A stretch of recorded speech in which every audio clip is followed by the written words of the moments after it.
زي راديو دمت أمريكا دحندن سونكورا سمعتنا لومي سوني 19 حاملة 2021 ويكا 10 حاملة 2013 عام تمرتيم زينا قدمنا دحر زينا أب تقرأي الصور اللو بزعبا زبهالو تقارو أب يقريتا أب ديسابان ملا إثيوبيان يصور اللو بزعبا زبهالو تقارو كاب بوليسن كاب بعلمو يحقن كنسمعينا همون من محدار كل التقراي موروخات لا يغزبلو صابصابون كلونا اي سرع مدبنا ساينس تكنولوجي نيو مسانا مسيو زين هنقدمنا كاب تولو لجبريل سلام كنك انهم علتاو زينا كلاي زور مملاء قدب هداسه لما عنتي مززامو تقليصون بكلت تربانايت حيلين من شاو كم زكال وانت حابير اللون ሚኒስተር ማይ መስኖን ኢትዮጵያ ኢንጂነር ዶክተር ስለሺ በቀለ ናይ ክረምቲ ዝናብ ዝለዓለ ብምዃኑ እቲ ግድብ ብቁልጡፍ ክመልእ ከም ዝኽኣለ ብምሕባር ድሕሪ ሕጂ ክሳብ ዝቕፅል 3 ኣዋርሕ ሓይሊ ናይ ምምንጫው ቀጻሊ ዕማም እዩ ዘለና ኢሉ ኬነዲ ኣባተ ዝለኣኾ ጸብጻብ ኣሎ ገብረ መድህን ከቕርቦ እዩ ካልኣይ ዙር ምምላእ ዓብዪ ግድብ ህዳሴ ኢትዮጵያ ሎሚ 12 ሓምለ 2013 ዓ.ም ምዝዛሙ ዕላው ኮይኑ ኣሎ እቲ ግድብ መሊኡ ብዝባኑ ክፈስስ ከሎ ኣብቲ ቦታ ተረኺቦም ዝተዓዘቡ ናይ ኢትዮጵያ ሚኒስትሪ ማይ መስኖን ኢነርጂን ሚኒስተር ዝኾኑ ዶክተር ስለሺ በቀለ ብክልተ ተርባይናት ሓይሊ ምምንጫው ክጅምር ዘኽእሎ እዩ ኢሎም ሁሉም ኢትዮጵያውያንን እንኳን ደስ ያላችሁ ማለት እፈልጋለሁ በመጀመሪያ ቅድሚ ኩሉ ንኩሎም ኢትዮጵያውያን እንኳን ሓጎሰኩም ክብል ደሊ ሎሚ ካብ ንግሆ ጀሚሩ ቀስ ብቐስ እናመልአ ሕዚ ብዝባኑ እናፈሰሰ እዩ ዘሎ ብክልተ ተርባይናት ሓይሊ ንምፍራይ ዘኽእለና መጠን ማይ ሙሉእ ብምሉእ ክንሕዝ ኣኽኢልና ኣሎ እዚ ንርእሱ ዓብዪ ውፅኢት እንተኾነ እውን እቲ ቀንዲ ውፅኢት ግን ሓይሊ ብምምንጫው ንህዝብና መቕራብ እዩ ንሱ እውን ክነበስሮ ኢና እዮም ኢሎም ናይ ክረምቲ ዝናብ ዝለዓለ ብምዃኑ እቲ ግድብ ብቁልጡፍ ክመልእ ኣኽኢልዎ እዩ ኢሎም ብምውሳኽ ብሰንኪ ዝግድብ ኣብ መንጎ ኢትዮጵያ ግብፅን ሱዳንን ዝለዓለ ዘይምርድዳእ ኣሎ ታሕተወት ተፋሰስ ግብፅን ሱዳንን ሕፅረት ማይ ሓዊሱ ጉድኣት ክወርድና እዩ ክብላ ብተደጋጋሚ ይገልጻ ግን እቲ ግድብ ይመልእ ኣብ ዝነበረሉ እዋን ዋሕዚ ናይቲ ማይ ኣይተሰናኸለን ጥራሕ ከይኮነስ ክፍጠር ዝነበረ ምዕልቕላቕ ክተርፍ ገይሩ እዩ ኢሎም ለታችኛዎቹ ተፋሰስ ሃገራት የምናስተላልፈው መልእክት ንታሕተወት ተፋሰስ ሃገራት ንሕልፎ መልእኽቲ ማይ ከይተቋረፀ ብክልተ ናይ መውፅኢ ካናላት ኣብ ዓመት 37 ቢልዮን ኩቢክ ማይ ክሕልፍ ስለ ዝኽእል ዝሰናኸል ዋሕዚ ማይ ይህሉን ካልኣይ ድማ ንሕና ማይ ንመልኦ ኣብ እዋን ሓጋይ ከይኮነስ ኣብ ክረምቲ እዩ እዚ ማይ እዚ ኣብዚ ተዘይንሕዞ ነይርና ሱዳን ሎሚ እውን ዝለዓለ መጠን ዝናብ ስለ ዘለዋ ብውሕጅ ናይ ምዕልቕላቕ ሓደጋ ከጋጥማ እዩ ነይሩ እዮም ኢሎም ንሓዋር እውን ሚዛናውነት ዋሕዚ ናይቲ ማይ ብምዕራይ ንታሕተወት ተፋሰስ ሃገራት ዝዓበየ ረብሓ ክህልዎ እዩ ኢሎም ሱዳንን ግብፅን ሕብራት መንግስታት ሕብረት ኣውሮፓን ኣሜሪካን ናይ ምድርዳር ታራ ክህልዎም ዘቕረብኦ ሕቶ ኢትዮጵያ ስለ ዘይተቐበለቶ እቲ ድርድር ካብ ዝቋረፅ ኣዋርሕ ኣቕፂሩ ኣሎ ናይ ሕብራት መንግስታት ቤት ምክሪ ፀጥታ ብመሪሕነት ሕብረት ኣፍሪካ ዝተጀመረ ልዝብ ክቕፅል ምውሳኑ ይዝከር ካልኣይ ዙር 12 ቢልዮን ኩቢክ ሜትር ማይ ከም ዝተመልአ ተገሊጹ ኣሎ ምስቲ ናይ ፈለማ ብድምር 18 ቢልዮን ኩቢክ ሜትር ማይ ሒዙ ኣሎ ወሃብ ቃል ሚኒስተር ወፃኢ ኣምባሳደር ዲና ሙፍቲ ግብፅን ሱዳንን ድሕሪ ካልኣይ ዙር ምምላእ ማይ ናብ ምትሕብባርን ልዝብን ክምለሳ እዮም ክብሉ ቅድሚ ክልተ ሰሙን ገሊፆም ነይሮም ነመስግን ገብረ ብኻልእ ሸነኽ ምምላእ እቲ ሓፅቢ ናይ ህላዊ ሕቶ ምዃኑ እትገልጽ ግብፂ ነቲ ስጉምቲ ኣትሪራ ከም እትቃወሞ ኣቐዲማ ክተፍልጥ ጸኒሓ ሱዳን ብወገና ነቲ በይናዊ ስጉምቲ ኣብ ሓፅብታታ ክህልዎ ዝኽእል ሳዕቤናት ስኽፍታታት ክትገልጽ ጸኒሓላ ኣሜሪካ ድማ በይናዊ ስጉምቲ ዝኸፍአ ሳዕቤን ከስዕብ ስለ ዝኽእል ብምጥንቃዕ ሰለስተ ሃገራት ዝኣስረን ሓቋፊ ውሳኔ ክወስዳ ክተዘኻኽር ጸኒሓላ ንሕወሓት ብምድጋፍን ሁከት ንምልዕዓል ምድላው ብምግባርን ዝተጠርጠሩ 325 ውልቀ ሰባት ኣብ ትሕቲ ቁፅፅር ከም ዝኣተው ናይ ኣዲስ ኣበባ ፖሊስ ኮሚሽን ኣፍሊጡ ኮሚሽን ሰብኣዊ መሰላት ኢትዮጵያ ኣብ ቀረባ ዘውፅኦ መግለፂ ኣብ ኣዲስ ኣበባን ኣብ ዝተፈላለዩ ክፋላት እታ ሃገርን ተወላዶ ትግራይ ብዘይ ኣገባብ ይእሰሩን ኣብያተ ንግዶም ይዕፀኑ ኣሎ ኢሉ ነይሩ እዩ ፖሊስ ኣብ ዝሃቦ መግለፂ ድማ ኣብ ገዛውትን ኣብያተ ንግድን ተጠርጠርቲ ብዝተገብረ ፍተሻ ዝተፈላለዩ ኣጽዋራት ብረት ከም ዝተታሕዘ ድሕሪ ምሕባር እቲ ስጉምቲ ምስ ብሄር ዘተሓሕዝ የብሉን ኢሎም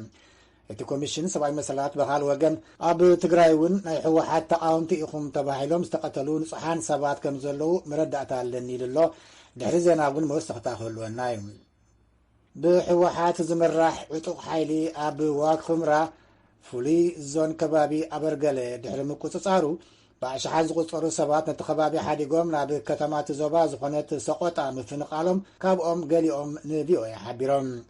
ብኻል ወገን ክልላዊ መንግስቲ ዓፋር ኣሸባሪ ጁንታ ኢሉ ዝጸውዖ ሕወሓት ኣብ ልዕሊ ሓረስቶት ዓፋር ኩናት ምኽፋቱ ትማሊ ኣብ ዘውፅኦ መግለጺ ኣፍሊጡሎም ብሸነኽ ፈንቲረሱ ወረዳ በያሎ ኩናት ምኽፋቱ ዝገልጽ እቲ ክልል ምስ መንግስትን ህዝብን ኮይኑ ከም ዝምክቶ ኣፍሊጡሎ ከም ወትሩ ኢድ ንኢድ ተተሓሒዝና ትንፋስ ወራሪ ከም ዝቑረጽ ክንገብር ኢና ይብል እቲ ናይ ዓፋር መግለጺ ኣጃንስ ፍራንስ ፕሬስ ዘዘራረቦ ወሃቢ ቃል ሕወሓት ጌታቸው ረዳ ብወገኑ ብኸባቢ ዓፋር ስጉምቲ ዝወሰድና ካብ ክልል ኦሮምያ ዝመፁ ሓይልታት ናብ ዝመፅዎ ንምምላስ እዩ ተሳኺዒልና እዩ ኢሉሎ ከም ጸብጻብ መስፍን ኣራጌ ካብ ደሴ በዓል መዚ መራኸቢታት ኢትዮጵያ ንስያሜ ኩናት ትግራይ ዝምልከት መምርሒ ሂቡ ንጉዳይ ፕሬስን መራኸቢታትን ኢትዮጵያ ዝከታተል መንግስታዊ ኣካል ኣብቲ ሃገር ንዝነጥፉ መራኸቢታት ብዛዕባ ንስያሜ ኩናት ትግራይ ዝምልከት ዝጥቀማሉ ስያሜ መጠንቀቕታ መሓላሊፉሎም ነዚ ዝምልከት እውን ንውሕ ዝበለ ጸብጻብ ኣሎ ኣብርሃም ተስፋልኡል ዝተርጎሞ ገብረ መድህን ከቕርቦ እዩ እቲ በዓል መዚ ነቲ ኣብ ትግራይ ዝካየድ ዘሎ ኩናት ካሊእ መልክዕ ይህበሎ ኢሉ ዝኣመነሎም ኣፀዋውዓ መራኸቢ ብዙሃን ስጉምቲ ክወስድ ምዃኑ ኣጠንቂቑሎ ኣብቲ ናብ ሬድዮ ድምፂ ኣሜሪካ ዝተለኣኸ ወግዓዊ ደብዳቤ ንሕወሓት ከም ሃገራዊ ሓይሊ ኣምሲሉ ሓይልታት ምክልኻል ትግራይ ኢለን ዝፅውዓ መራኸቢ ብዙሃን ክፃወሮ ከም ዘይኮነ ኣመልኪቱሎ እቲ መጠንቀቕታ ኣቐዲሙ ናብ ክልተ ናይ ወፃኢ መራኸቢ ብዙሃን ተላኢኹ ነይሩ እቲ ናብ ሬድዮ ድምፂ ኣሜሪካ ዝተለኣኸ ወግዓዊ መጠንቀቕታ ብምኽትል ሓላፊ በዓል መዚ ዮናታን ተስፋይ ረጋሳ ዝተፈረመ እዩ እቲ ዝተለኣኸ መጠንቀቕታ ሓደ መዓልቲ ድሕርቲ ነታ ብእንግሊዝኛ እትሕተም ኣዲስ ስታንዳርድ ንኣጀንዳ ሽበራዊ ሓይሊ ኢሉ ዝፅውዑ ሕወሓት ተገልግል ነይራ ብዝብል ምኽንያት ምዕፃው እዩ እቲ መንግስታዊ ኣካል ንምዕፃው ኣዲስ ስታንዳርድ ኣመልኪቱ ኣብ ዘውፅኦ መግለጺ ነቲ ሽበራዊ ጉጅለ ኢሉ ዝፀውዑ ሓይልታት ትግራይ ብዝብል ስያመ ሕጋውነት ክትህቦ ጸኒሓ ክብል ኸሲሱ እቲ ዝተወስደ ናይ ምዕፃው ስጉምቲ ካብቲ ሓለቕቲ ነጻነት ፕረስ ሰፊሕ ነቐፌታ ኣስዒቡ እዩ ኣብቲ ወግዓዊ መጠንቀቕታ ትግራይ ሓንቲ ካብ ክልላት ኢትዮጵያ ብምዃና ናይ ገዛእ ርእሳ ናይ ምክልኻል ሓይሊ ሰራዊት ክህልዋ ኣይክእልን እዩ ስለዚ ድማ ሓይልታት ትግራይ ዝብል ስያመ ምጥቃም ነቲ ባይቶ ኢትዮጵያ ግብረ ሽበራዊ ኢሉ ዝገለጾ ሕወሓት ኣፍልጦ መሃብ ስለ ዝኾነ ክብርን ልዑላውነትን ኢትዮጵያ ዝግህስ እዩ ኢሉ ኣስዒቡ እቲ መጠንቀቕታ ነተን ኣብ ኢትዮጵያ ክነጥፋ ፍቓድ ዝተዋሃበን ኣህጉራውያን መራኸቢታት እውን ነቲ መምርሒ ከተግብርኦ ኣተሓሳሲቡ ኣብይ ኣሕመድ ኣብ 2018 ኣቋፅራ ፈረንጂ ናብ ስልጣን ኣብ ዝመፅሉ እዋን እቲ ሃገር ካብቲ ዝጸንሐ ሕማቕ ኣተሓሕዛ ጋዜጠኛታት ክትገላገል ምዃና ተስፋ ሂቡ ነይሩ ምስቲ ድሒሩ ዝመፀ ፖለቲካዊ ምዕባለታት ተኣሳሲሩ ግን ኢትዮጵያ ናብ ዝበኣሰ ኩነተ ነጻ ፕረስ ትጓዓዝ ምህላዋ ዝተፈላለዩ ኣካላት ይሕብሩ ቅድሚ ክልተ ሰሙን መንግስቲ ን20 ሰራሕተኛታትን ጋዜጠኛታትን እተን ተሪ ነቐፌታ ከም ዘቕርባ ዝንገረለን ኣውሎ ሚድያን ኢትዮ ፎረምን ዝተባሃላ ናይ ዩቱብ መራኸቢታት ድሕሪ ምእሳሩ እዩ መንግስታዊ ኣካል ኮሚሽን ሰብኣዊ መሰላት ኢትዮጵያ ብሰንበት ኣብ ዘውፅኦ መግለጺ 3 ካብቶም ዝተኣሰሩ 20 ጋዜጠኛታትን ሰራሕተኛታትን እተን ሚድያታት ተፈቲሖም እዮም ኣሜሪካ ልዕሊ 453,000 ዶዝ ክታበት ኮቪድ-19 ንኢትዮጵያ ምልጋሳ ኣፍሊጣ ነቲ ክታበት ኣብ መዓርፎ ነፈርቲ ቦልየ ተረኺባ ንሚኒስትሪ ጥዕና ኢትዮጵያ ዝረከበት ኣብ ኢትዮጵያ ኣምባሳደር ኣሜሪካ ጊታ ፓሲያ እዚ ሎሚ ኣዲስ ኣበባ ዝኣተወ ክታበት ጆንሰን ኤንድ ጆንሰን ዝበሃል ዓይነት ኮይኑ ዛጊት ኣሜሪካ ንኢትዮጵያ ዝለገሰቶ ክታበት ብድምር ግን ናብ 25 ሚልዮን ዶዝ ጽጋዕ ምዃኑ ኣምባሳደር ጊታ ኣብቲ እዋን ሓቢራ ኣላ ሚኒስትር ጥዕና ኢትዮጵያ ልያ ታደሰ ብወገና ሃገራ ንለበዳ ኮሮና ቫይረስ ንምቁፅጻር ልዑል ጻዕሪ ኣብ ተካይደሉ ዘሎ እዋን እቲ ልግሲ ኣሜሪካ ከም ዝመጻ ጠቒሳላ ከም ጸብጻብ ፀሓይ ዳምጠው ካብ ኣዲስ ኣበባ እዚ ድምፂ ኣሜሪካ እዩ ዋሽንግተን ዜና ድማ በዚ ተዛዚሙሎ መስግነካ ተወልደ እዚ ሬድዮ ድምፂ ኣሜሪካ እዩ ድሕሪ ዜና ናብ ዘለው ጸብጻባትና ክንሰግድ ከለና መንግስቲ ክልል ትግራይ ኣባላት ሰራዊት ምክልኻል ኢትዮጵያ ዝነበሩ 1,000 ምሩኻት ከም ዝለቐቐ ኣፍሊጡሎ ሙልጌታ ጽባሃ ተወሳኺ ኣለዎ ኣብ መንግስቲ ክልል ትግራይ ማእኸል ምሩኻት ካብ ዘተሓባብሩ ሓደ ኣይተ ሙልጌታ ደባልቀም ሓይልታት ትግራይ ኣብ ቀረባ እዋን ኣብ ዝተኻየዱ ውግኣት ብኣሽሓት ዝቁፀሩ ኣባላት ሰራዊት ምክልኻል ኢትዮጵያ ከም ዝማረኹ ሓቢሮም እዞም ምሩኻት ኩናት ብባህሊ ህዝቢ ትግራይን ብዓለም ለኸ ሕግን ሰብኣዊ መሰለም ተሓልዩ ፀኒሑ ብምባል ገሊፆም ካብ ከተማ መቐለ ድማ ካብ ዓርቢ 9 ሓምለ 2013 ዓ.ም ጀሚሩ ን1,000 ዝኣኽሉ ምሩኻት ኩናት ክልቀቑ ከም ዝተገበረ ገሊፆም ናይ ህዝቢ ትግራይ ዓቕሚ ብዝኽእል ናይ መንግስትን ዓቕሚ ብዝኽእል ሰብኣውነቶም ተሓልዮም ፀኒሖም እዮም ካብዞም ዝሓዝናዮም ምሩኻት ካብቶም ቀዳሞት ማለት እዩ 1,000 ንሙዓን ሰዲድና ኣለና እዞም 1,000 ዝሰደድናዮም ዓለም ለኸ ጽዕንቶ ስለድዎም ዝብል ስለዘለና ኣይኮነን ኣይተባሃልናን እውን ባህሊ ተጋሩ ናይ ህዝቢ ትግራይ ባህሊ ምሩኽ ከመይ ተሓዝ ከመይ ትከናኸኖ ከመይ ትሰዶ ንዘመናት ንዓመታት እናሰርሕናሉ ዝጸንሐና መቐጸልታ ናይቲ ባህሊ እዩ ዓለም ለኸ ማሕበር ቀይሕ መስቀል እናመፀ ኩነታቶም ይከታተሎም ይዝበሉ ኣይተ ሙልጌታ እዞም ምሩኻት ኩናት ክልቀቑ ዝተገበረ ድማ ኣብ ላዕሊ ህዝቢ ትግራይ ይካየድ ዘሎ ወፍሪ ምንጻት ዓሌት ንምክልኻል እዩ ክብሉ ድማ ተዛሪቦም እዮም ኣብዚ ዓመት ኣብ ወርሒ መስከረም ናብ ሰራዊት ምክልኻል ኢትዮጵያ ከም ዝተጸንበረን ብተወሳኺ ድማ 19 ሰነ ከም ዝተማረኸ ዝተዛረበ ካብ ክልል ኣምሓራ ደብረ ታቦር ከም ዝመፀ ዘሓበረ ወታደር ሲሳይ ማረው አማራ ክልልና ኦሮሚያ ክልል ይገደላሉ ሌላ ክልሎች ግን ይለቀቃሉ የሚባል ወሬም ነበረ ካብ ክልል አምሓራን ኦሮሚያን ዝመጹ ይቀተሉ እዮም ናይ ካልኦት ክልል ግን ይልቀቁ እዮም ዝብል ወረ ነይሩ ንሰምዕ ዝነበርና ኣብዚ ምስ መጻና ግና እቲ ሓቂ ተዓዚብና ናይ ብሄር ኣፈላላይ ከይገበሩ ብማዕረኦም ዘርዩና ክሳብ ሕዚ ኣብ ፀናሕናሉ እዋን ብሓቅን ምዝራብ ጽቡቕ ኢና ፀኒሕና ድሕሪ ሕዚ ድማ ናብ በብገዛና ምስከድና ሰባት ናይ ሰላም ኣማራፂ ክጥቀሙ ክንምዕዲና እዩ ዝበለም ሳምራዊት ሙሉነ ዝተባሃለት ብወገና 21 ሰነ 2013 ዓ.ም ከም ዝተማረኸት ገሊጻ ኣብ ጻንሒታ ድማ ዝግባእ ምግብን ማይን ትረክብ ምንባራ ሓቢራም የትግራይ ህዝብ በጣም ይዋል ምክንያቱም ቢያንስ እኛ እነሱን ለውጊያ ነው መጣን ማለት ነው ህዝብ ትግራይ ሕያው እዩ ንሕና ክንዋጋ ኢና መጽና እቲ ህዝቢ ንዓና ክወግ እዮም መጽኦም ከጥቅዑና እዮም መጽኦም ኢሉ ክነጥፍኦም ኣለና ኢሉ ይሓሰበን በጽቡቕ ዓይኒ ተቐቢልና ክሳብ ሕዚ ሓብሒቡና እዩ ኣነ ሕዚ ኩሉ ነገር ርአዩ ኣለኹም ሕዚ ትምህርተይ ክቕጽል እየ ዝደሊ ብምኽንያት ኮሮና ትምህርቲ ተቋሪጹ ብምንባር እየ ናብ ምክልኻል ኣትየ ነይረ ሕዚ ግና ትምህርተይ ክቕጽል እየ ዝደሊ እያ ዝበለት ብዓርቢ ካብ ዝተለቐቑ ምሩኻት ኩናት ብተወሳኺ ካልኦት ብኣሽሓት ዝቑጸሩ ኣብ ትሕቲ ቁጥሮም ከም ዝርከቡ ሓይልታት ትግራይ ይዛረቡ ንድምፂ ኣሜሪካ ሙልጌታ ጽብሃ መቐለም نمسجنك كامل جيتا زغلصل صبصابنا ها كوميشن بوليس አዲስ አበባ ንሕወሓት ዝድግፉን ንዓብ ከልዓ ዕሉም ምድላዋት ክገብሩ ረኺበዮም ዝበሉ 325 ውልቀ ሰባት ኣብ ትሕቲ ቁጥጥር ከም ዘውዓለ ገሊጹ ኣሎ ይኹን እምበር ፖሊስ ዝወስዶ ዘሎ ስጉምቲ ኣብ ልዕሊ ተወለድቲ ትግራይ ዘነጻጸር ምዃኑ ዝገለጸ ኮሚሽን ሰብኣዊ መሰላት ኢትዮጵያ ኣብ ክልል ትግራይ እውን ተቃዋምቲ ሕወሓት ተባሂሎም ዝተበየኑ ሰባት ከም ዝተቐትሉ መረዳእታ በፂሕን ኣሎ ኢሉሎ ኬኔዲ ኣባተን ዝላኸ ጸብጻብ ሰራፍ ሳይፍ ተቕርበያ ኮሚሽን ሰብኣዊ መሰላት ኢትዮጵያ ኣብ ቀረባ እዋን ኣብ ዘውፅኦ መግለጺ ከም ዝበሎ መስቲ ኣብ ክልል ትግራይ ዝካየድ ዘሎ ጎንፅታ ተሓሒዙ ኣብ ልዕሊ ሲቪላውያን ይበጽሕ ዘሎ ጥቕዓትን ዘይ ሰብኣዊ ተግባራትን ኣመልኪቶም ዝወፁ ዘሎ ሓበሬታታት ከም ዘሻቐልዎ ምግላጹ ዝዝከር እዩ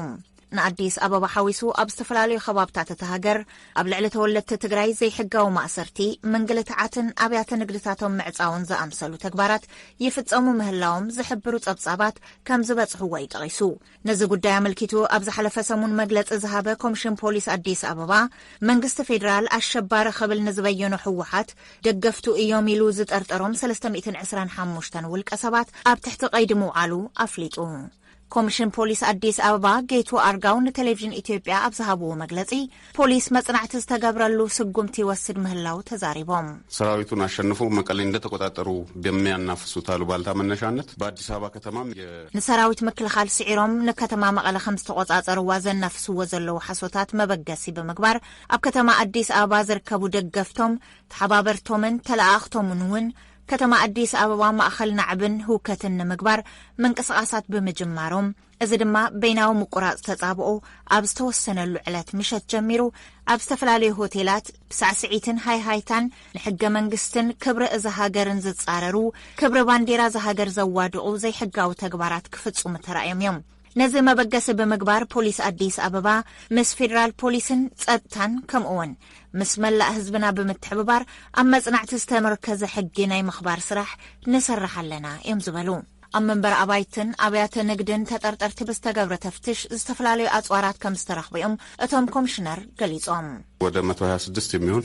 ልዩ ልዩ ሽጉጦች 918 የሽጉጥ ጥይት ናብ 126 ዝኾኑ ዝተፈላለዩ ሽጉጣት 918 ጠያይት ሽጉጥ 124 ካርታታት ሽጉጥ 3 ክላሽ 390 ጠያይቲ ምስ 4 ካርታታት ከምኡውን ኤስኬስ ብኤግዚቢትነት ተታሒዙሎ መዚኦም ተታሒዞም ኣልባሳት ፌደራል ፖሊስ ቤት ህንጸትን ሰራዊት ምክልኻልን ኣብቶም ዝተፈተሹ ሆቴላትን ኣብያተ ንግድን ተረኺቦም መርመራ ይካየደሎም ኣሎ እዮም ዝበሉ ኮሚሽን ሰብኣዊ መሰላት ኢትዮጵያን ኣምነስቲ ኢንተርናሽናልን ኣብ ዘውፅዎም መግለጽታት ግን ዝፍጸሙ ዘለዉ ማእሰርትታትን ዝዕጸው ዘለዉ ኣብያተ ንግድን ኣብ ልዕሊ ተወለድቲ ትግራይ ዘነጻጸረ እዩ ክብሉ ምግላጾም ዝዝከር እዩ ኮሚሽን ፖሊስ አዲስ አበባ ጌቱ አርጋው ድማ እቲ ዝውሰድ ዘሎ ስጉምቲ ንዝተጠርጠርዎ ገበንዳ እምበር ንብሔር መሰረት ዝገበረ ይኮነን ኢሎም እቶም ኣብ ትሕቲ ቀይዲ ዝወዓሉ ተወለድቲ ትግራይ ብዘይ ሕጋዊ መገዲ ምእሳሮም ዝገልጹ ኮሚሽን ሰብኣዊ መሰላት ምስ ሕወሓት ርክብ ዘለዎም ንምዃኖምን በዝሒ ቁጽሮም ብትኽክል ንምፍላጥን ስራሕቲ ምጽራይ የካይዱ ምህላዎም ኣብቲ ኮሚሽን ላዕለዋይ ኣማኻሪ ርክባትን ወሃቢ ቃልን አቶ አሮን ማዓሾ ንቪኦኤ ምግላጾም ዝዝከር እዩ ነዚ ስዒቡ ካብ ፖሊስ ተወሰኽቲ ሓበሬታታት ንምርካብ ዝገበርናዩ ጻዕሪ ኣይሰለጠን እቲ ኮሚሽን ሰብኣዊ መሰላት ወሲኹ ኣብ ክልል ትግራይ ዝርከቡ ስደተኛታት ኤርትራን ተቃወምቲ ሕወሓትን ኣብ ዝበልዎም ሲቪላውያን ስጉምትታት ቅትለትን ጨውያን ከም ዝተፈጸሙ ሓበሬታታት ከም ዝበጽሕዎ ዝገለጸ ኮይኑ ሕወሓት ነዚ ኣመልኪቱ ዝበሎ የለን نمسجنا كسرة زغطل كأمس إنترناشنالن كوميشن سبعة مسألة إثيوبيا نبذوت ومجلس بركة زبلو تجارو عبد السابع 5 أسرون نقداو تكالاتهم كم 16 جنجليز أميم نبرايا الدسابان بعلموا حق جنز خنا جاشنا بميدياتات تحلقت مسألة زتجلس أسوقهم تمنجس إثيوبيا حق قبل الرجاج قلنا له بترسلت أني أزراري بو جاشنا رؤوس بمل لك جمريو السؤال برهاي البعض حق بعلموا الدسابع إذا نخوف أبغاي هاي مو تصالم عبد السبب أقلت كبابتاتن زلهم تجارو أقات يمكم زبال زلوا بصفحة ميدياتاتون زاربالو زلوا أقول دالو نصاح تقلص الله يسمع بعض ما يحققون سلازخون كأنت عايزخون زلوا بزول سكن جمر جملاوي حفصة جملاو مع سرتي تقلل بزبالة عبل علي تجارز فتم تقعتي كنت قاعد كتب أن خلها خميس قلت مقلتيو بوزحتي يوم مالتي ناوي كم زخرج في اللتن كم منقدي كم جزا وطم كم كافيه كم ريستورانت بجملة يصير له ناس أجارو مجيبيتات هوتيلات عبيت هوتيلات منطقتي كوزا مالتي زخرج يكون عبيت الدرجات يكونوا نشتات كلهم درجة شغلهم ስለዚህ ኢኮኖሚያውን ስነ ልቦናውን መጥቃዕት ይስነክል ማለት ነው አብለ እንተጋሩ ክሳዕ ክንዳይነት ማሕበረሰብ ትግርኛ ተዛራቢ ዝልክም እዩ ወይ ከዓ ዝሸፈነ እዩ ብጣዕሚ ይሰፍሕ ኩሉ ዳርጋ ስጋት ይዘሎ መብዛሕትኡ ኣገዳዲ ስራሕ እንድሕርዳ ዘይብሉ ኮይኑ ኣብ ገዙ ይዞ ኮፊል ዝውዕል ዘሎ ምክንያቱ ሓፈሳ ስለ ዘሎ ኢኮኖሚ ተዳኺሙ ክሰርሕ እውን ኣይከኣለን ሰርሐሉ ቢዝነስ ወይ ሰርሐሉ ገዛውት ዝህፆ እንድሕርዳ ኮይኑ ክነብረሉ ዝኽእል ኩነታት እውን የለን ኣዝብ ዘሎ ኩነታት ብጣዕሚ ይኸቢ ዝኾነ ናይ ናብራ ህብሪ ይዘሎ በተቃላሊ ትግራይ ኣብ ስጋት ይዝነብር ዘሎ እዞም ተጠቅሶም ዘለኻ ሰባት ናበይ ይወስድዎም በዝሖም ከይፍለጥ ዶ ክሳውሎሚ ንሕና መዝጊብና ዝሓዝናዮም ኣብ ኣዲስ ኣበባ ተወሰኑ ክፍለ ከተማታት ልዕሊ 150 ዝኾኑ መዝጊብና ዝሓዝናዮም ኣለው ነገር ግን ብጣዕሚ ሰፊሕ እዩ ዝግበር ዘሎ ግፋ ኣብ ሃገር ሙሉእ ድሕር ኮይኑ ናብ 100,000 እውን ክፅጋዕ ይኽእል ዝብል ግምት በቃ ጅምላዊ ዝኾነ ሓፈሳ እዩ ዝካየድ ዘሎ ኣብያተ ንግዲ ክሳዕ ክንደዮም ተዓፅዮም ወይ ከዓ ካብ ስራሕ ወፃኢ ኮይኖም ውሱን ተዘይኮይኑ ዳርጋ ሕድሕድ ናይ ትግራዋይ ቤት ምግቢ ኣሎ ኣብ ቤት ሆቴላት ኣሎ ኣስመጭ ዝበሃሉ ወይ ዞም መምጣት ኣሎ ዳርጋ ናይ ትግራዋይ ቢዝነሳት ብወሸን ዳርጋ ዝዕሸግ ዘሎ ትብሎ ትኽእል ምክንያታቶም እውን ምንም ክርድእካ ይኽእልን ሓንሳ ጨፊርኩምኩም ሓንሳ ተሓጒስኩም ትኾኑ ኢኹም ብውሽጢኹም ተሓጒስኩም ትኾኑ ኢኹም እዚ ብጣዕሚ ከቢድ ዝኾነ ወፍሪ ዝካየድ ዘሎ ኣብ ከቢድ ኩነታት እዩ ዘሎ ህዝቢ እዞም ትብሎም ዘለካ ሰባት እንድሕር ተኣሲሮም ናብ ቤት ፍርዲ ክቐርበሎም ይዝብል ተሕግሞ ይትግበር ደሎ ንስኻትኩምን ክትርእይዎምን ክትበፅሕዎምን ደኽኢልኩም ቤተሰቦም ደርዩ ይርእዎም ጠበቃ ዶ ይበፅሖም ሕዚ በትረ ኣብዚ ዓዲ ኣብዚ ሕዚ ግዜ ስለ ሕጊ ክትዛረብ ብጣዕሚ ከቢድ እዩ ኮይኑ ዘሎ ፈለማ መትሓዚ ትእዛዝ ካብ ቤት ፍርዲ ክወፅእ ኣለዎ ከምኡ ይግበር ኮይልካ ታሴራ እናረኣኻ ወይ መለለይ መንነት እናረኣኻ ወይ እውን ብትቋንቋ እናፈለኻ ምሳሪ ቀፂሉ ምስ ተኣሰሩ እውን ናብ ቤት ፍርዲ ኣብ ውሽጢ 48 ሰዓት ክቐርብ ይግባእ ነይሩ ሕልፍ ኢሉ ዝቐርበሉ ሓደ ማለት እዩ መብዛሕትኡ ግን ናበይ ወስድዎ ይፍለጥን ቤተሰቦም ጠበቃ ክርእይዎ ይኽእልን ስለዚ ናበይ ወስድዎም ኣለዉ እንታይ ይኾን ኣለዉ ክርድአካ ይኽእል ምናልባት ከም ንሰምዖ ናብ ዝተፈላለዩ ናይ ወታደራዊ ካምፕታት ንኣብነት ኣዋሽ 40 ከምኦም ናብ ዝበሉ ይውሰዱ ከም ዘለዉ ናንሰምዕ ዘለና ብወረት ተጨበጠ ሓበሬታ ግን የለን ስለዚ ከቢድ ሰብኣዊ መርገፅቲ ፍፀም ኣለዎ ክትብል ትኽእል ኣብ ከቢድ ኩነታት ከም ዘሎ ሕዚ እውን ደጊመ ክዛረብ ዝደሊ እዞም ትብሎም ዘለካ ትካላት ሆቴላት እውን ጠቂስካ እሞ ካብ ዝፍለጡ ሆቴላት ዝተሓሸጉ ወይ ዝተዓፀው ጠቕሰለይ ዶ ትኽእል ቦሌ ዝርከብ ሃርሞኒ ሆቴል ዓብዪ ሆቴል ካሌብ ሆቴል ሸባ ሬስቶራንት ሃሁ ሬስቶራንት ዝበሃል ብሓፈሻ ብዙሕ ሆቴላት እዩ ዝዕፆ ዘሎ ያው ናይ ንግዲ ትካል ይክትያት ገለመለ ግን ቆፂርካ እውን ትውደ ይትኮልን ንምዃኑ እቲ መንግስቲ ወይ እቲ ምምሕዳር ብዛዕባ እዚ ጉዳይ እዚ መግለፂ ዝሃቦ ኣሎ ዶ ወይስ ብስቕታ እዩ ዝፍፀም ዘሎ ሰናይ እዚ ከተማ ከንቲባ ምስ ጁንታ ርክብ ዘለዎም ክነፅረና ዝብል ኣንፈት እየን ሂበን ዝሓለፈ ንካቢኔን ማለት እዩ ዳርጋ ናይ መንግስቲ ፖሊስ ኮይኑ ኣለካ ትብሎ ትኽእል ማለት እዩ ኮሚኒቲኹም ንዓበይቲ ዓዲ ናብ ዝምልከቶ ኣካል ከይዱ ከዘራርቦ ዝፈተነሉ ኩነታት ኣሎ ዶ ሕዚ ብኣና ከም ውድብ እውን ተወሰኑ ናይ ሕጊ ሰብ ሙያ እውን ኮይና ዝርዝር ከም ኣብነታትና ኮሚሽን ሰብኣዊ መሰላት ኢትዮጵያ ኣቕሪብና ነርና ንሳቶም እውን ኣቕርቡ ኢሎምና ኣቕሪብና ዝርዝር ከዓዚ ዝሃቡና ኣዎንታዊ ምላሽ የለን ክንሪኦና ግን ኢሎምና ኣለዉ ኣብኡ ብተረፈ ግን ኣብዚ ከምኡ ዓይነት ኮሚኒቲ ዳርጋ ፈራሪሱ እዩ ክትብሎ ትኽእልካ መሓውራት እዚ ብኣብዝሓ ኣብቲ ሃይማኖታዊ መዋቕር ዘሎ ሃይማኖታዊ ትካላት ኣብ መንግስታዊ ትካላት ወይ ሽማግለታት እዚ ናይ ሶሻል ስታይ ትብሎ ዳርጋ ፈራሪሱ እዩ ክትብሎ ትኽእል ነዚ ዓዲ ከመ መጣበቂ ኣጣቢቕዎ ዝነበሩ ዝተፈላለዩ ማሕበራዊ ትካላት የለውን በቃ ፈራሪሶም እዩ ስለዚ ከይዱ ክጠርዕ ከቕርብ ዝኽእል ኣካል እውን የለን ብጣዕሚ ኣፀጋሚ ኮይኑ ዘሎ እናረድኡ እውን ኣይከኣልናን ይቕበል እውን የለን ካብ ምሕሻግን ምዕፃውን ሓሊፍካ ግን ንብረት ምውራስ ወይ ከዓ ከምኡ ዓይነት ዝተፈፀሞም ኣካላዊ መጥቃዕቲ ዝተፈፀሞም ኣለዉ ዶ ኣባላት ኮሚኒቲኹም ንብረት ካብ ሕዚ ክውረስ ዝመፀና ሓበሬታ የለን ምሕሻግ ተዘይኮይኑ ማለት እዩ በርግጥ ብስነ ምግባር ጉድለት ምክንያት ሓደ ፖሊሳት ገንዘብ ዝቕበሉ ገለመለ ከም ገንዘብ ከም ኣታዊ ከም ፍልፍል ኣታዊ ዝርእዎም እኒአው እዮም ከም ፖላዊስ ኣሲሮም ዝወስድዎም ሞ ተወሰነ ገንዘብ ተቐቢሎም ይሰድዎም ዳርጋ ዝርፍያ ክትብሎ ትኽእል ማለት እዩ ካብኡ ሓሊፉ ግን ካብ ገዛውቲ ንብረት እናልዓልካ ዝውሰድ ዝርፍያ ክሳዕ ሕዚ ዝመፀና ሓበሬታ የለን ክትሓዙ ከለዉ እውን ሓሊፉ መውቃዕት ኣሎ ጠርፊ ኣሎ ስነ ልቦናኻ ክታይ ዝገብር ጠርፍታት ኣለዉ እዚኦም ኣለዉ ካብ ሕዝብ ዘሎ ሕራይ እምበር ወዲ ኣለኹ ተስፋ ኣለም ትስኾ ትደልዮ ጥቢ ኣሎ እንተኮይኑ ሓደ ዕድል ክበካ እሞ ንሎሚ በዚ ክንዛዝሙ ፅቡቅ ሸቀኒልና ያው ኣብ ፖለቲካ እውን የለ ናብሩ ጥራሕ ዝገብር ተራ ዝኾነ ህዝቢ መዓት ህዝቢ እዩ ዘሎ እዚ ኣዲስ ኣበባ ጥራሕ እኳስ ክሳብ 1 ሚልዮን ንኸውን ክህሉ ይኽእል እዩ ኣብ ኢትዮጵያ ሙሉ ከዓ ብዙሕ እዩ ዘሎ ከምቲ ዝበልኳ ከዓት ፕሮፓጋንዳ ሓደ ሳይት ብሓደ ገፅ ይመፅእ ስለ ዘሎ ሕብረተሰብ ይውክል ኣሎ ስለዚ ሚድያታት ነዚ ከረዳእ ነቲ ህዝቢ እውን ጌጋ ምዃኑ ከረድኡና ኣብ ፃዕርኹም ትኸፅልና ንሕና እውን ንላዎ ይቕኒለይ ተስፋለ ይቕኒለይ ኣነ እውን ንበትረን ነጋሻናን የመስግን እዚ ሬድዮ ድምፂ ኣሜሪካ እዩ ንሰሙናዊ ስፖርታዊ ፀብፃብ ሕጂ እውን ናብ በትረ ስልጣን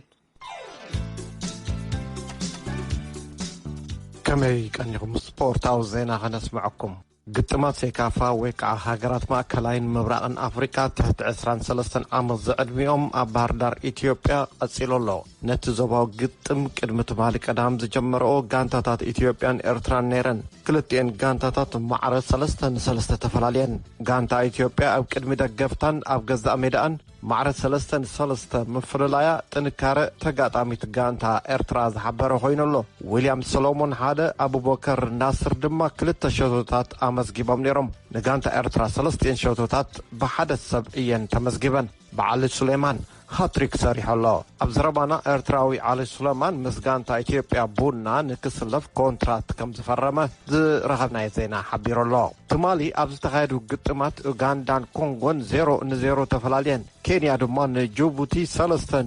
سعراتا نابزينا أولمبيك كنسق نايلوم زمن ودرات أولمبيك طوكيو دحري 4 معلتات عربي مغان يوكي جمريو تي طوكيو تتاناقر ودرات عميك سالت إقبانيرو جن بسنكي فيروس كورونا كمزت محلالة في ذكر أم نايلوم زمن ودرات أولمبيك أفغانتا سدتنياتات عالم كام مونغوس تحقفو نباراي عد طاليان إرتراوي تخلوين قبر يسوس فالله ميتي أفريق أو تقدادان بيت بشكلتا دما إرتراوي موسانا دبساي تتقست يوم أموداتا حدا سبورتاوي أب إنستغرام زوالس التفتاوي لايكت يبلوو أب تحت زول وددر ليونيل ميسي كريستيان رونالدو سعروا كوخب تسلافاي بارسيلونا أرجنتيناوي ميسي مستا أبتي زحلف قنا زتعوتها تصوع كوبا أمريكا زتسألها فوتوغراف لعلى 10 مليون لايك كسيوالا برونالدو استمزقب كبروسن 19 مليون لايك رغيبونيرو ميسي نزي كبروسن زيو حمشيشوا رونالدون ميسين أبزن زحلفا 10 عامتات بهتاويان منحنحتن نقوعسو أقري بتصابلنتا زمرحو زلون سبورتاويان يوم نامسقنا كابترة ناب سومناوي مدب ساينس تكنولوجي كنحل فينا ميكائيل برهي أماندس بلن فيلمون تسفى مريم يبهالو زن بكمبيوتر مهندسنا التمرق مهندسات بولكن بحبارن بمخان 10 تفلالي سوفت ويرات مربب حبرتات ابليكيشنات معبيلو مالو سرحتهم بزملكتون برهان برهي أكافيلو مالو فيلمون أبقربا زسرحوان بينيسكو أفلطون متبابعين زرخوبلان سرح بمقلاس كجمريو بمغنيات عامتاوي بعل نيسكو ني حمشوغم بتتقبر عدنا زنبر ولدر إيرترا حانت خابن نيرا مالتي لعلها الطيمي بروجيكت غريبو شدشاء تعاويتان مالتي حانت خابتن تعاوتان هانيا كاب كينا زمزت بروجيكت كاب إثيوبيا كاب تنزانيا رواندا أوغندا زينين تقند علامة ناي نيسكو انتاي نيرو أمنا نسيات تساتفو من قبراوي مسرح أمناي علماوي هيريتيج نلعباي نيرو تقند ولدر نحنا خاء أبسمرا زلوا بورد هيريتيج تمزقبا بوتاتات نعن أب موبايل أبليكيشن بمتعان ناتن تاريخن مابتن زل حبريتا ارتيكلز زحازتيا افلطو بزعبا سمران بزعباتن بوتاتات نيا سمرا ابورد هيرتيج تعوتان تحجز ابليكيشن ذا ابليكيشن زيا بايتا وريدا افرات سب نكتبصح انتاي زحسكم مدبالو تاي متبابعهم ككابتي يونسكو تكال رخيكم مسلهم متبابعي انتاي ونحنا نتا ابليكيشن كسرحه غنزبا وحجز كغبرنا زدلي عبريتا يكون قالك زونا مشاركت له اذا سرح مكتال يونسكو كساب ورح 11 نحنا ودينا ركومينا مالتي يونسكو خا بمقدم نامول عالم كزركحوا انجينير امان دسبله كالحي مصحفتي تبل درستن انببتن تراخب صراحكم عمنتاي درجه ركب كالحي مصحفتي اي مصحفتي مشيت ويب سايتي ديجيتال مصحفتي مالتي كلمه هيجي اب زغبرنا مصنع 19 موداتا ابز زوبانا بيست افريكا مالتي خم عينه ويب سايت اي نبره يوم سرانا حجن هنا ني حاجه مصحفتي عالم نخواف لطو نخحز بمبال تحسب بكسني مالتي كباب غلط عمت كلزو سده سراحين اونلاين يزلت ويب سايت تم مصحفتي تقدو تدلي بصحفتك شوت تدليون كحدتكم يتكم اتيهم ترغو تخليهم مالتي مصحفتي داركاب تحت فرق واقع شيء زلو مغنياتو سبرينت نايغل شي درس زي بلو مالتي بزبلت خا ابز قرب اوان علم لخوي ستاندرد ناي سيكوريتي نمتحازنتا ويب سايت ابصر نركب لنا بس عبيت تكالات زباله مالتي خمس ودادرنا هنغبرو هذا درجه ناي مسرح لنا بدرجه قرن افريقيا طلعت بس بدرجه عالم تواددار زخونه تناي سوفت كوبي مصحفتي مشيت ويب سايت كم زخون تماما مالتي انجينير امان كتاب هجي كنداي زخونو مصحفتيهم صيعنكم ما زلهم لك 10 عام زخون مصحفت له اي ايرترا طاي مالتي وقربا وان نخلو نزوا زشفن كوني سيت علامه نازل مالتي هجي بسوفت كوبي ملكع مصحف كشو تقول لك تقوم انتي بقد لبتاز غير داونلود جيرتسب كوستخي ناي شيبين دوغ لمتا كيتكاب زح كل لي زون حدا ناي منباب بحال عمبو وين خم عبلسي حجاز ترى صوت كوين سمعنا برقص تزلنا اوان وناون دا مرحناني مصحف ناي منباب نمدخم عبلو حجاز ترى صوت هنا بزحت انا عبيت كاراتنكم سله تقبر زلا نحنا ونز ترعمنا يسبق كوين سمعنا انجينير ميكائيل ገለን አባሃ ክሰግር ኢዱ ቲዩብ ተብሉን አባይታ ወሪዳ አብስራህ ተተግበረታላ መስከንታይ ማለት ይካብሽማ ጀሚርካ እንታይ ዕላማ እንታይ ትሕዝቶ ኣለዋ እስከ እዛ ኤዲቲቭ ናይ መምሃሪ ሶፍትዌር ኮይና ኢዲዩ ካብ ኤዱኬሽን ድብል ናይ ትምህርቲ ዝተወስደ ቲዩብ ካ ቻነል ዓይነት ሓደ መንገዲ ኢልና ሓስቦ ንኽእል ኢና ትምህርታዊ መርበብ ኢልና ክንትርጉሞ ንኽእል ኢና ትስሙ ፍቐንዲ ዕላማ መምሃሪ ማለት እዩ ክልተ ዓይነት ባህሪ ደሎ ናይ ሶሻል ሚዲያ ባህር ኣለዋ ናይ ዩቲዩብ ባህር ኣለዋ ዳታታት ይፃዓን ኣብኡ ካ ናይ ምርድዳእ ሰንተር ክትኾነልካ እውን ትኽእል እያ ብፒዲኤፍ ክኸውን ይኽእል ፒዲኤፍ ክኸውን ይኽእል ብዝተፈላለዩ ዓይነት ፎርማት ናይ ፋይልስ ከዓ ክኸውን ይኽእል ስለዚ ተምሃሮ ነንሕዶም ኢንተርኣክት ገይሮም ዝመሃሩላ ተምሃሮ ምስ መምሃራን ብዘይ ፀገም ዝረዳድኡላ ወለዲ እውን ኣካል ናይቲ ፕሮግራም ኮይኖም ዝረዳድኡላ ዓይነት ሰንተር ናይ ትምህርቲ እዩ ሓሳብ ሓፈሻዊ ማለት እዩ ኢንጂነር ሚካኤል በርሀ ኢንጂነር አማን ደስበለ ከምኡውን ኢንጂነር ፊሊሞን ተስፋ ማርያም ብሽመይን ሽንተታትልቲ ድምፂ ኣሜሪካ የመስገን እዚ መደብ ካብ ዝሰማዕኹሞ ንውሕ ዝበለ እዩ ኣብ ዌብሳይትና ወይ ዓንዲ ኢንተርኔትና ኣትይኹም ብምሉእ ክሰምዕዎ ትኽእሉ ኢኹም በዚ እምበር ናይ ሎም ሓፈሻዊ ምድላዋትና ፈፂምና ኣለና ምንያ ኣፈወርቂ ምስ ኩሎም መሳርሕተይ ሰላም ለይቲ ድሓን ሕደሩ